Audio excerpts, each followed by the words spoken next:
Am I the a-hole for telling my sister she's the reason I'll never adopt?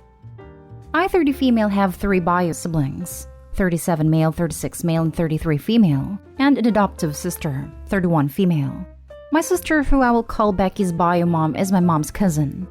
The story of Becky getting adopted by my parents was basically her bio parents were addicts that just came one day out of the blue for a visit, then abandoned her at our house. She was 5 weeks old. For a few weeks, they tried to get my cousin's family to take her, but those a-holes didn't want the shame of a baby with medical issues that was born out of wedlock. My parents fell in love with Becky, and the rest was history. Thankfully, all Becky really needed was love and a good home.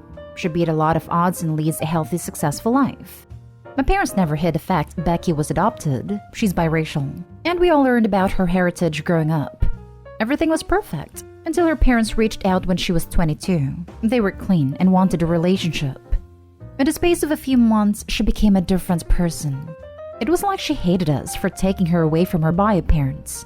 And as soon as she finished college and got the 20,000 euro check my parents gifted her, it's a startup we all got. She ghosted us and sent a letter to my parents telling them that if they ever tried to contact her again, she will file a restraining order. She got married, and none of us even knew. Her mother passed away when she was 26, which led her father to relapse that unfortunately died 8 months later. After that, Becky reached out. My parents welcomed her back with open arms, but I still can't. Which leads to now.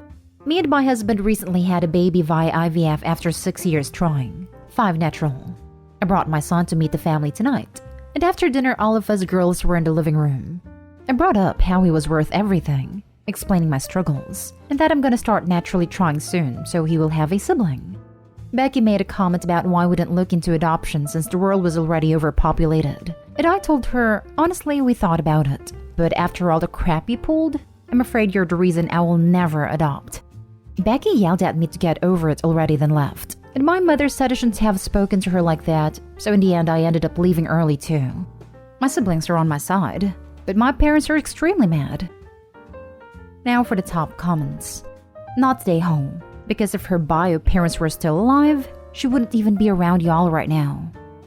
Becky straight up acted like an adversary by threatening a restraining order.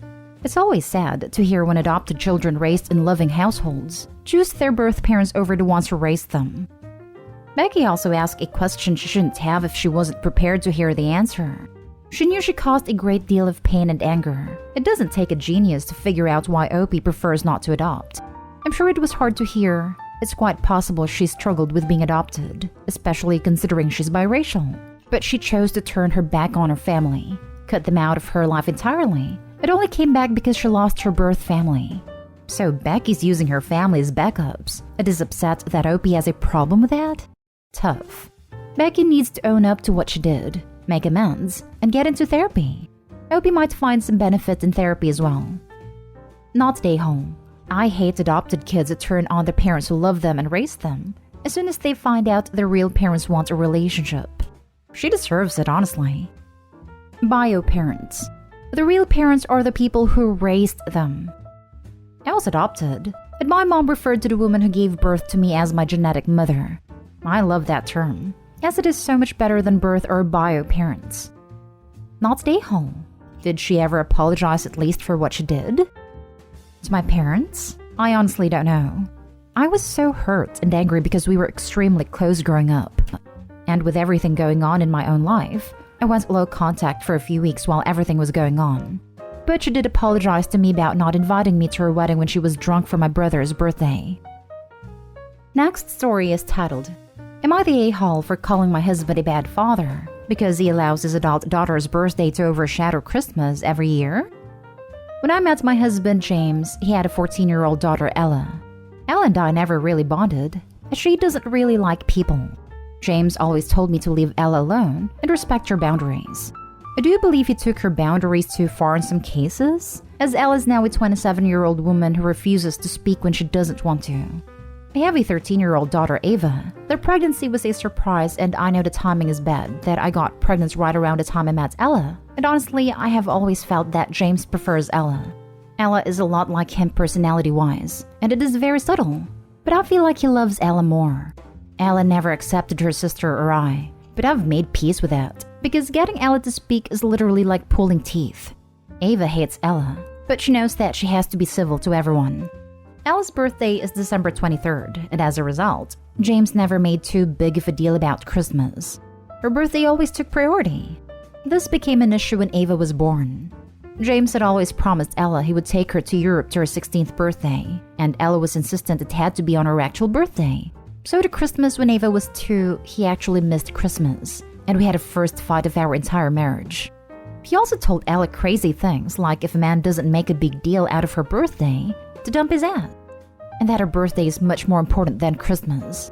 As a result, Ava complains every year that James cares more about Ella's birthday than about Christmas, and that she thinks Ella gets an unfair amount of money spent on her. Her birthdays are usually expensive, and 2 years ago she had a December wedding which James fully paid for.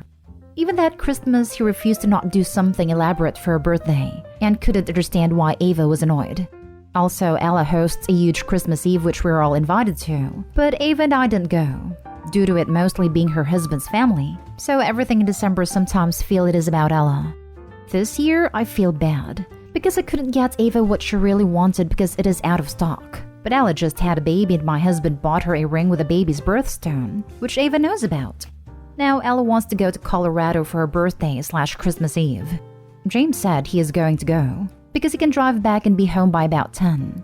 I finally got annoyed and asked if he thinks he spent a fair amount of money/time/energy on Ella versus Ava, and I said he makes every Christmas about Ella and her birthday.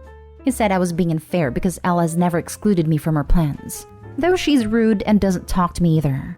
Finally, I snapped at him that he is a bad father, because one of his kids is a grown woman and one is not.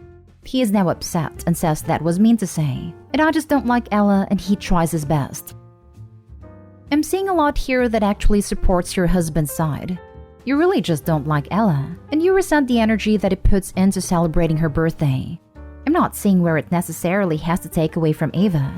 Does he also make a big deal for Ava's birthday? This is missing from the post.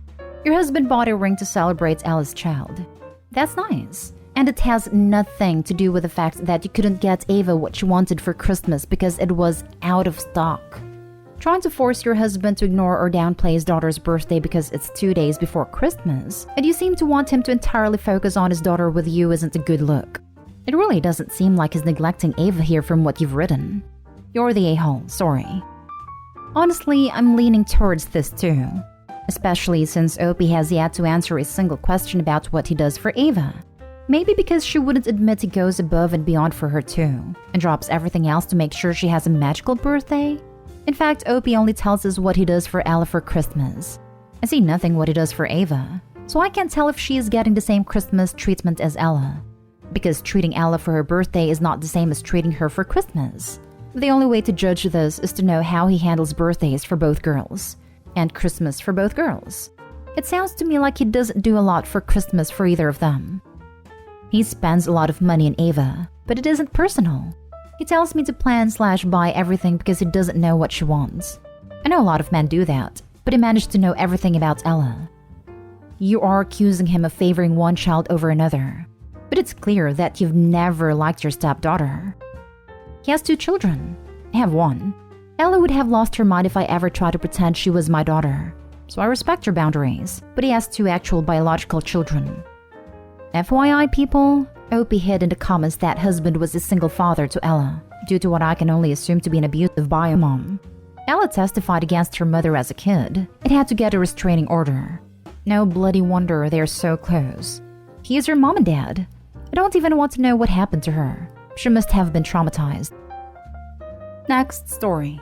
Am I the a-hole for getting mad at my wife whenever she talks condescendingly about our son's work? So basically, my son is a professional aerial performer and is currently performing in this large and popular horror-themed circus where we live. I know I may be biased, but in my opinion, he's really good, and it's just amazing to watch him perform. Maybe a little scary sometimes, and sometimes I worry about him with some of the tricks and acts he does. My wife, however, will just tell people who works in the circus, never mentioning that he's an aerial performer, that he actually works independently and is basically a contractor, that he works with a very large and popular circus. Just that he works in a circus. Whenever we are out and she sees a clown, she will point at it and say, "Look, it's son's name." And and it is very clear she looks down on him for what he does. She assumes he makes next to nothing and is poor. I know he's not. He doesn't make a crazy amount, but he makes enough to support himself well. This all came to a head when we were with some of her friends, and one of them asked if our son could entertain her kids at a birthday party, promising to pay him generously since he must be struggling. My wife laughed and responded with, "I'll see if he's free." I butted in saying, "You probably won't be able to since the birthday falls on a day when Popular Circus, which is where he works as a headline aerial act in, is fully booked because it's so close to the new year."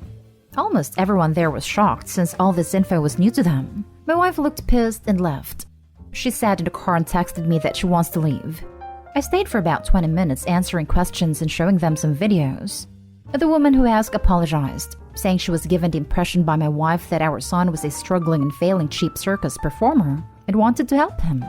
When I finally left and got in the car, my wife yelled at me, saying that I made her look like an idiot and a horrible mother in front of her friends. When we got home, she stormed out the car and locked herself in our bedroom crying loudly. She's been like this for almost an hour now, and I'm starting to feel awful and like an a-hole. I could have just left it alone. So am I the a-hole? Now for the comments. Not an a-hole. If telling the truth makes her look like a horrible mother, then she is one. Not an a-hole. You only told your friends your son's real occupation. Of course, it didn't align with her descriptions of him, because she deliberately deprecated his value and his profession. She talked about him contemptuously and denied his hard work and career achievements. When you revealed the truth, it exposed her as an incompatible parent at best, an abolitionist of his job and accomplishments at worst. Her friends must have been stunned when you told them the truth. It was foreseeable that she'll be upset.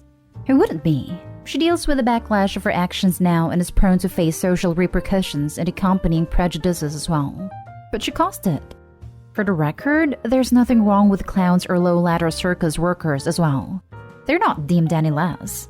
She shouldn't have said those things, even if they were correct. Also, there's nothing wrong with entertaining kids at birthday parties. It's an equitable side gig and easy made money. I hope you understand it, because it genuinely reads as you depict these workers as such and you didn't bother to clarify otherwise. I'm so sorry if it came across like I thought that way. I absolutely agree. The circus wouldn't be complete without them. You didn't make her look like a terrible mother. She did that herself. I've been into music my whole life. Neither of my parents have ever supported me or stood up for me when someone made a stupid remark. Yes, who doesn't speak to them that often nowadays? Well, maybe she shouldn't act like a horrible mom, in general all-around a-hat. Not stay home. Not stay home. Your wife is really out of order. Seems like she has a big problem with her son not conforming to her standards of success, but her shaming and belittling him to others is disgusting. Aerial performers are amazing. It's a shame she's not proud of his skills or success. Last story. Am I the a-hole for asking my dad to pay me back money I gave him because he said I was only lucky in finding a job? I, 25 female, live with my parents and little brother, male 13. For backstory, I give my parents money monthly to help with rent plus bills. I often treat them all to nice restaurants when I get a bonus, and even buy groceries and snacks for everyone to use at home. I've never been very studious, and I barely managed a degree that I have no interest in. I did not enjoy the field and never looked for work in it. Instead, I wanted to explore my options and tried a bunch of different jobs, some that didn't always pay well. Even then, I still contributed to the house and managed my own expenses. I was always into video games and my parents had a problem with it since I can remember, saying that it's not a girly thing to do and it won't get me anywhere. Well, about a year ago, I got a job as a small copywriter for a video game-based page. It didn't pay well at first, but I worked very hard, got a promotion, and I'm now even in charge of sales and collaborations, where I make some decent money in commissions. The other day, my dad was talking to my brother, and I was passing by and overheard their conversation. My dad told him he must study hard and get a real profession, and not to be like me because I just got lucky in finding a job related to video games, and it's not real work. Here's where I might be the a-hole. A while ago, my parents needed some money in an emergency, so I gave it to them out of my savings. I even said it is okay, they don't need to pay it back. But after hearing my dad say I got to where I am because of luck, I walked up to him and said, "Remember the money I gave you guys? I'm going to need you to pay it back when you can. You see, who knows when my luck ran out, and I might need the money." My dad got mad and said I was an a-hole for being so petty over a small comment I made, when I know he doesn't have the money to pay me back. What do you think, guys? Am I the a-hole? Not an a-hole. Perhaps you should save the money you've been giving your parents and move out on your own. I live with them because they need help with the bills and stuff. I'm planning on moving out next year, though. If they don't respect the job you have and the money you make, it shouldn't be helping to pay their bills. I get wanting to help them, but if they're going to continue to bite the hand that feeds them, you'll only be reinforcing the behavior by staying. How is that your problem? I mean, what if your luck runs out and you wasted all that time and money helping your parents out when they don't even appreciate or respect you? Stop paying rent, save your money and move out. Your parents are the a-holes. I wish you could see the face I'm making right now. You have to help support them while they insult you. Make him pay you back. Not an a-hole. Whatever the amount was, take it out of your rent. There is another comment here to make sure you don't end up in a relationship where the person insults you while demanding you support them because you're used to it. And that's something you should be watchful over.